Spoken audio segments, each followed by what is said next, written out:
सुपिंदर कौर और एक टीचर जो था वहाँ पे, दीपक चंद,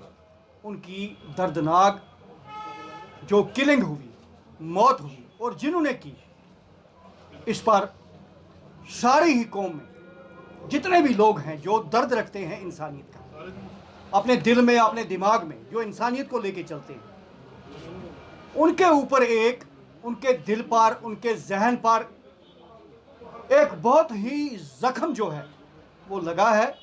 और जो खासकर मिनॉरिटीज़ हैं, इस वक्त जो भी मिनॉरिटीज़ हैं यहाँ पे, उनमें एक खौफ, तशवीश, गुस्से की लहर जो है वो दौड़ रही है। और गवर्नमेंट के खिलाफ भी उनका गुस्सा है, क्योंकि गवर्नमेंट की ये एक प्राइम ड्यूटी है, जिम्मेवारी, औलीन फ़र्ज़ है कि वो मिनॉरिटीज़ की हिफाजत करे। जबकि ये लहर चली हुई थी तो गवर्नमेंट को चाहिए था ये सोचना कि हम मिनॉरिटीज़ को तहफ़्फ़ुज़ दें। हम डिमांड करते हैं गवर्नमेंट को कि अगर आप हमें तहफ़्फ़ुज़ दे सकते हो हमारे मुलाज़मों को, जो इस वक्त हर जगह, चाहे वो करना हो, अनंतनाग का कोई रिमोट एरिया हो, बारामूला का कोई उड़ी साइड हो, वहाँ पे भी उन्होंने मुलाज़मों को तहफ़्फ़ुज़ देना है। ये इंश्योर किया जाए, पूरा भरोसा दिया जाए कि वो उनकी जान व माल की हिफाजत करेंगे। ये कत्ल करने से, माइनॉरिटी के कत्ल करने से मसला हल होता है, तो हम खुलेआम कहते हैं कि हमें बोल दो, आप यहाँ से चले जाओ,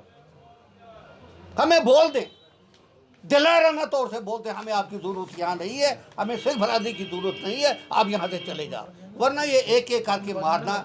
एक एक करके इस तरह से निहत्ते लोगों का कत्ल करना, गारो जाड़ देने, मैं समझता हूँ कि बहुत अफसोस है। अगर इस बच्ची का कसूर यही है कि ये उन्होंने लिखा है कि इसने जी हिंदुस्तान का झंडा चढ़ाया है, मैं आपके ज़रिए से ये बात कहना चाहता हूँ, क्या बुरहान वानी साहब के फादर साहब जो मेरे कुलीग रह चुके हैं, क्या उन्होंने भी झंडा चढ़ाया? तो उसको भी यही करना है। 1000 के करीब स्कूल हैं हमारी वादी में, सबों ने गवर्नमेंट के कहने पर झंडा चढ़ाया, क्या उनको भी कत्ल करना है? हमारा यहाँ एक सबसे बड़ा जो इंस्टीट्यूट है, मेडिकल इंस्टीट्यूट है सोरा में, उस पर झंडा चढ़ा हुआ है, वहाँ के डायरेक्टर साहब को भी कत्ल करेंगे। हमारा एक रिकॉर्ड हुआ था मीरवाज साहब के साथ, अगर हमारा सरदार भाई या कोई लड़की, कोई आपके इस जद्दोजहद में कोई रखना डालता है, तो आप हमें इन्फॉर्म करेंगे कि ये फलाना बच्चा, फलानी लड़की इसमें रखना डाल रही है, हमें रुकावट कर रही है, हम उससे यहाँ बुलाएंगे, गांव में हो, गांव की कमेटियाँ बुलाएंगे, उससे हम पूछेंगे कि भैया आप इसमें क्यों मुलवस हो। हमारी जो मराठी कम्युनिटी है,